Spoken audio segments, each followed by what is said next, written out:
Hello students, तो आज मैं आपके लिए लेके आई हूँ फंक्शंस की बाइजेक्टिविटी चेक करने के लिए एक और क्वेश्चन का एग्जांपल, जिससे कि आपको और अच्छे से क्लियर हो सके चीज़ें। ठीक है, सो मैंने क्वेश्चन मेंशन कर दिया है बोर्ड पे।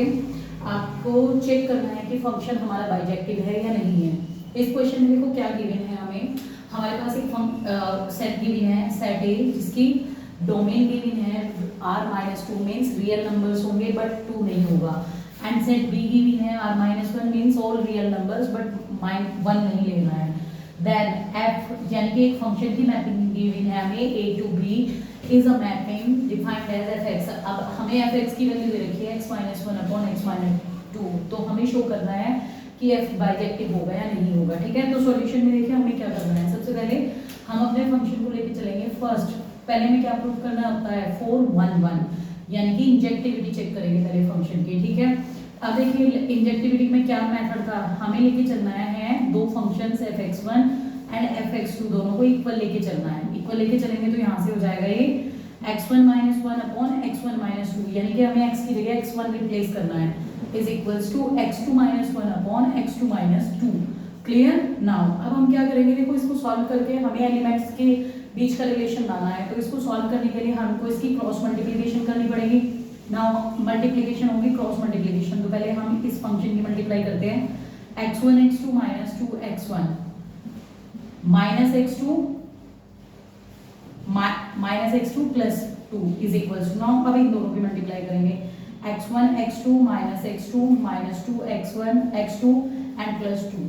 नाउ अब देखिए जो चीजें हमारी कैंसिल आउट हो रही है उनको कैंसिल करेंगे। x1 x2 कैंसिल हो गया, उसके बाद 2 भी कैंसिल हो गया। अब हमारे पास जो टर्म्स बची है उसमें x1 की टर्म्स को एक तरफ कर लेते हैं और x2 की टर्म को एक तरफ।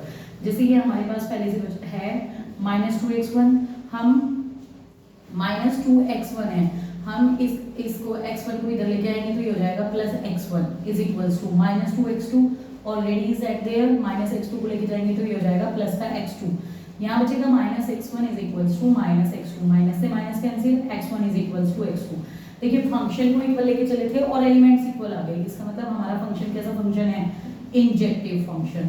ठीक है, hence this function is injective function. अब हम ऑनटू के लिए प्रूव करेंगे इसको। फॉर ऑनटू, अब देखिए ऑनटू के लिए क्या प्रोसीजर होता है, हम अपने फंक्शन को लेट fx, हम फंक्शन को लेके चलते हैं y के इक्वल।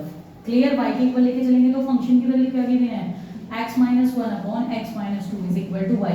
अब देखिए हमें करना क्या है, अभी हमारे पास जो वैल्यू आ रही है y की वो x की टर्म्स में आ रही है, लेकिन हमें लानी है x की value in the terms of y।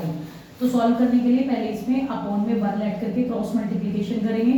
ये हो जाएगा x-1 is equal to xy-2y। अब x की टर्म्स को एक साइड करेंगे तो x ये उधर से इधर ट्रांसफर होगा तो -xy is equal to -2y plus 1। यहाँ x कॉमन लेंगे, क्या बचेगा 1 - y, इसको ऐसे लिखेंगे 1 - 2y, तो x इज इक्वल टू आ जाएगा 1 - 2y अपॉन 1 - y। अब देखिए ये हमें चेक करनी है कि जो ये वैल्यू आ रही है क्या ये हमारी रेंज में लाई करेगी। नाउ अब अपनी रेंज को चेक करते हैं। हमारी रेंज है set B and set B की वैल्यू गिवन है r-1, यानी कि केवल 1 नहीं होनी चाहिए। एंड चेक करके देखिए अगर हमारी y की वैल्यू 1 हो जाएगी तो ये फंक्शन में हमारी जो फॉर्म बनेगी वो इंडिटरमिनेट फॉर्म बन जाएगी। तो दैट मीन्स 1 तो हो ही नहीं सकता है, लेकिन बाकी सारे रियल नंबर्स के लिए एप्लीकेबल होगा। तो यानी कि ये वैल्यू जो जा रही है ये हमारी रेंज में लाई कर रही है और हमारी रेंज कौन सी है, सेट बी।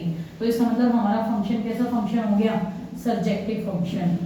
अब देखो फंक्शन हमारा ये वाला फंक्शन इंजेक्टिव भी आया था और सर्जेक्टिव भी आया है, दोनों प्रॉपर्टीज को होल्ड कर रहा है। इसका मतलब ये फंक्शन कैसा होगा, bijective.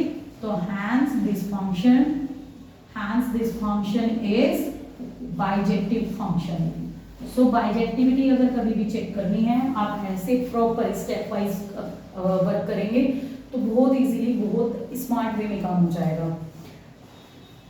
I hope you will understand this.